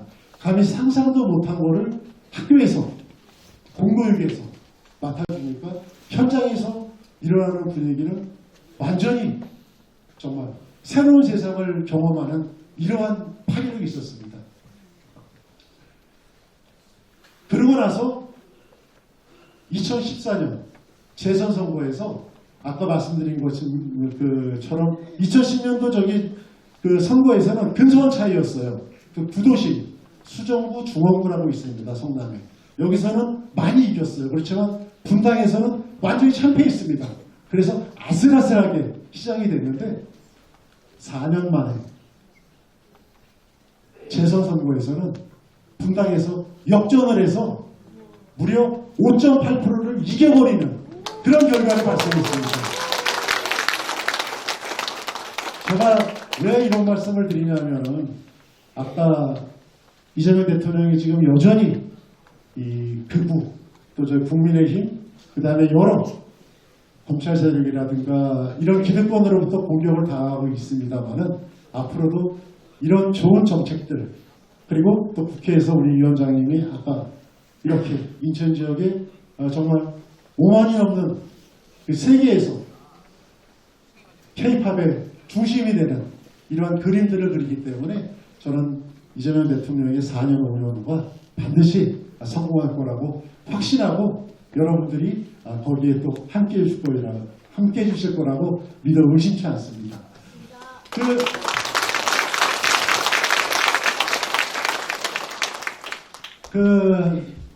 그렇게 성남에서 이제 성공을 하고 경기도에 와서 경기도에서 이제 제가 이제 대변인을 맡게 됐습니다. 근데 제가 뭐 언론하고 그 전에 뭐 깊이 있게 언론에 종사한 것도 아니고, 근데 뭐 도정을 갖다가 알리고 언론인을 상대하는 게 워낙 중요하다 보니까 그걸 맡았는데 저는 정말 깜짝 놀랐어요. 그때도 이미 여러분들 아시겠지만 경기도지사로서 공직선거법 여기서 당선 무효형을 항소심에서 받았습니다. 1심에서 무죄가 나왔는데 2심 항소심에서 벌금을 300만 원을 항소심 판사들이 내리면서 그때도 어마어마한 위기가 있었습니다. 지금도 그때 이거를 이겨낸 상황을 생각하면은 정말 지금 대통령 저렇게 잘하고 계신 게 천운이지 않는가 이런 생각이 됩니다. 예정된 이런 길이 아닌가 이런 생각이 듭니다. 그 당시에 대표적으로 중앙에 이제 언론도 제가 몇 명 안 되는 저희 이제 그 특보님들과 함께 중앙에 다녔고 또 경기도 지역도 우리가 외면할 수는 없지 않습니까? 그래서 경기도 대부분 수원에 있는 이러한 언론사를 갖다가 도는데 보통 차 타고 돌면 대부분 다 수원 시내에 5분 거리에 있습니다. 5분 거리에 한 저기 30-40분 돌면은 언론사 대부분을 다 도는데 그 짧은데 한 군데 한 군데 도는데 보통 이동할 때 차에서 쉬거든요. 이렇게 시장이라든가 단체장 정치하시는 분들은. 근데 그 짧은 시간을 갖다가 하나하나 그 경기도정 자료들을 갖다가 보시면서 왜냐? 재판과 도정을 병행해야 되기 때문에 그러면서 경기도는 4년 만에 아까 얘기한 지지율을 갖다가 전국 1등을 받는데 그냥 받았던 게 아닙니다. 여러분들 아시죠? 재난지원금 경기도에서 1,400만 명 전부에게 코로나 시절에 재난지원금으로 갖다가 모두에게 지급을 했습니다.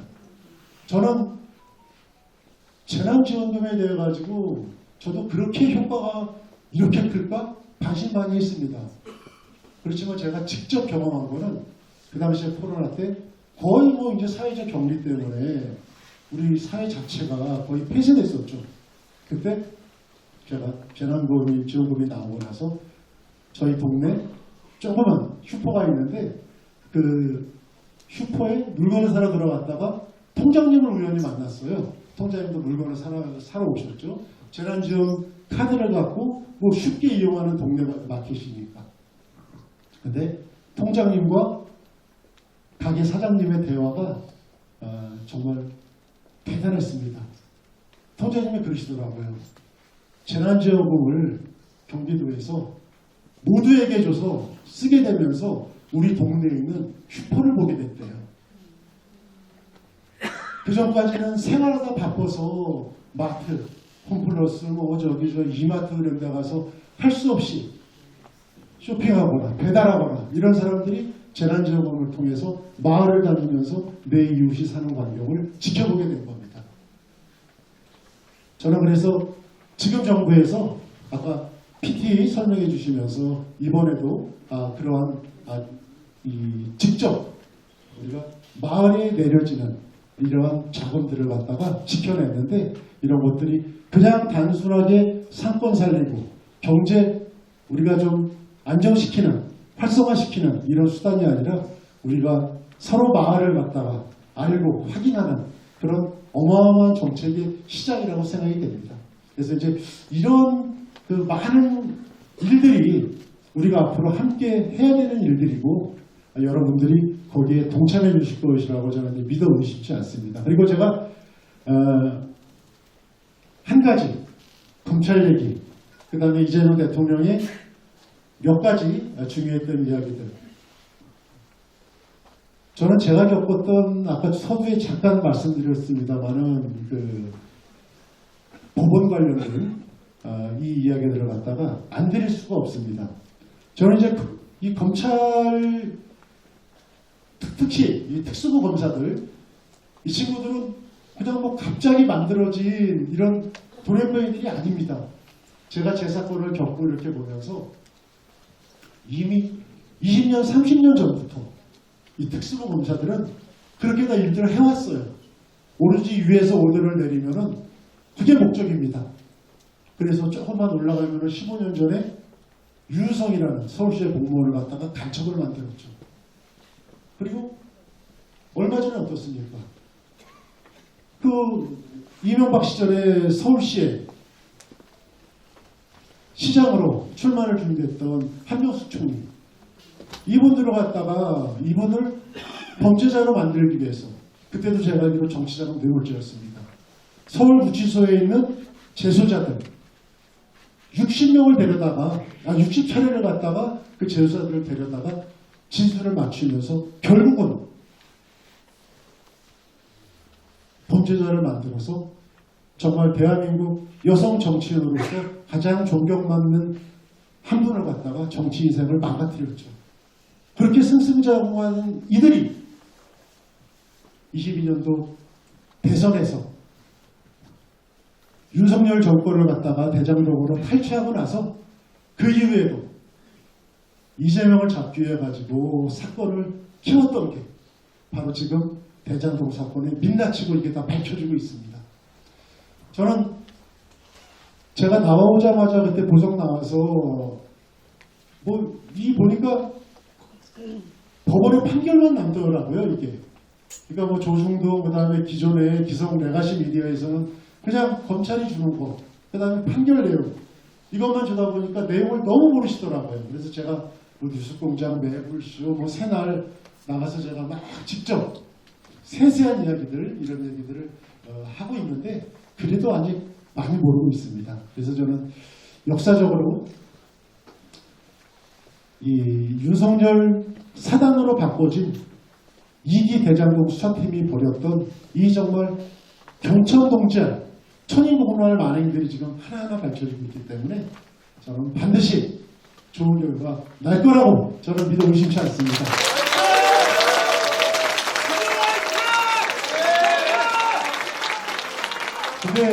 근데 그래도 우리가 절대 방심하면 안 되는 게 벌써 내란이 작년에 일어나고 1년이 지났습니다. 근데 전혀 그 내란이 일어난 초반부터 지금 분위기는 너무 다릅니다. 최근에 일어나고 있는 일련의 행위들, TV조선, 조중동, 여기서 마구 공격하고 있는 우리 민주당에 대한 공격, 의원들에 대한 공격, 그리고 그 여러 가지 법원과 검찰을 비호하는 목소리. 아니 내란이면 내란 무리가 뭡니까? 조선의 프레임이고 아니겠습니까? 이런 것들을 우리가 지켜야 되는데 검찰은 수사를 하다 보니까 이게 드러납니다. 이게 증거 사실들이 드러나는데 법원들은 사법부는 드러나지가 않아요. 이게. 그래서 제가 1심 판결을 받으면서 저하고 이제 변호인들이 제가 갑자기 체포되니까 제 지인들 또 아내가 또 바깥에서 막 이제 전관 급한 대로 막 변호사들 해가지고 변호인들이 7, 8명이나 됐습니다. 무슨 이건 뭐 거의 대통령 변호인들 수준이죠. 이 사람들이 사건 접하자마자 세상에 이런 경우가 어딨냐, 미친놈들 아니냐 이거, 당연히 무죄다. 저는 당연히 무죄 나올 줄 알고.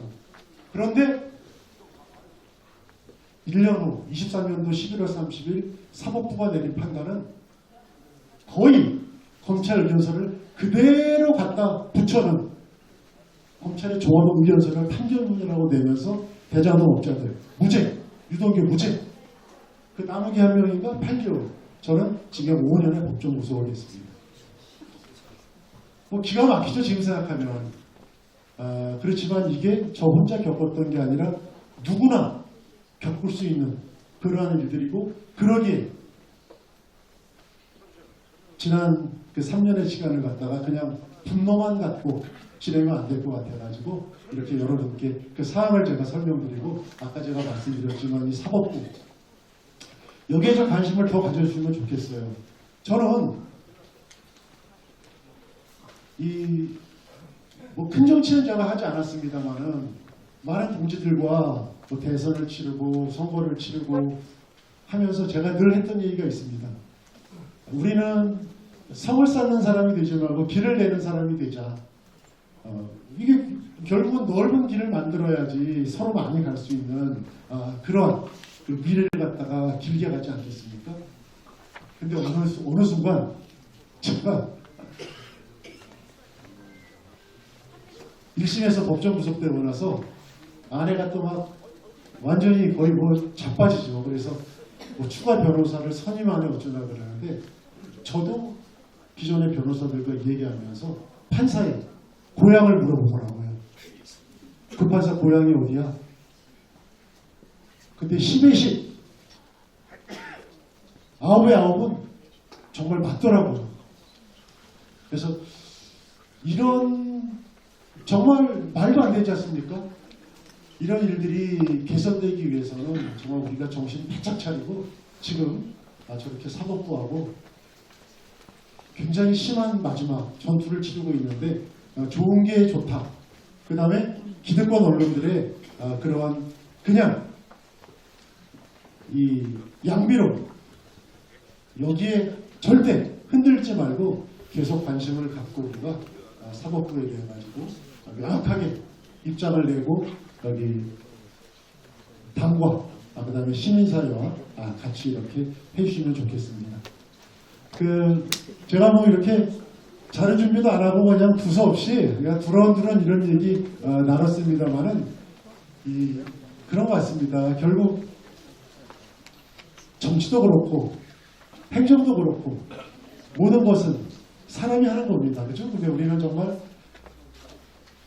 이재명 대통령이라는 아주 정말 이 행운의 이런 대통령을 빨리 맞았습니다. 저는 거기에 대해서 초의 의심도 하지 않습니다. 그래서 저는 우리가 노무현 대통령 그때 돌아가실 때 어떻게 돌아갔습니까? 어떻게 돌아가셨습니까? 검찰에 의해서 돌아가셨습니다. 정치검사들이 이인규 당시의 중수부장 이런 친구들이 논두렁에 시계를 던졌다. 그리고 노 대통령의 검찰 출석을 갖다가 거의 생중계했던 방송들. 대통령께서 당시 그 수모를 참지 못하시고 스스로 목숨을 던지신 거 아니겠습니까? 그리고 나서 우리가 문재인 정권 어떻게 됐습니까? 윤석열이 대통령이 될 수 있는 검찰의 수장에 갔다가 검찰총장이 된 거 아니겠습니까? 결국은 우리가 검찰한테 그리고 사법부에 역사적으로 이런 실패를 갖다가 했는데 이제는 그런 실패를 하지 말자. 그래서 정말 늘 우리가 민주당 정권을 잡으면서 했던 얘기가 우리는 새로운 역사를 만들자. 새로운 시작을 만들자 그랬죠. 그런데 어떻게 됐습니까? 구시대의 마지막도 되지를 못했습니다. 너무나 그 부분이 아쉽고 그렇지만 이제 여러분께서 이렇게 든든하게 우리가 이렇게 이 자리에서 함께 결의를 다지고 서로 마음을 소통하고 있으니까 이재명 정권은 반드시 새 시대의 시작을 만들 것으로 여러분과 함께 간절히 바라고 하겠습니다.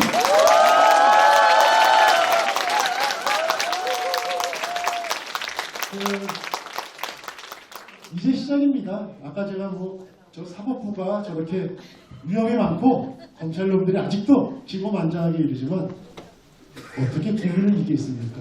어떻게 민심을 이기겠습니까? 어떻게 역사를 이기겠습니까? 여러분과 함께 저도 지금은 백수의 계속 힘내서 함께 같은 길을 걸어가도록 하겠습니다. 고맙습니다. 감사합니다. 연진 방문을 해주신 우리 김용정 부장님께 다시 한번 뜨거운 박수 완전 부탁드립니다.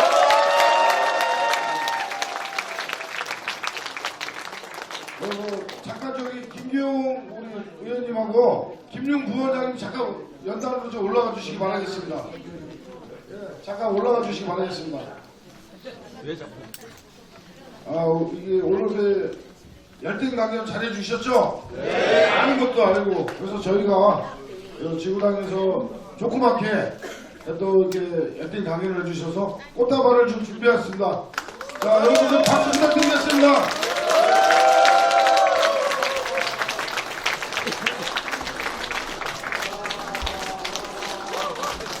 자, 큰 박수로.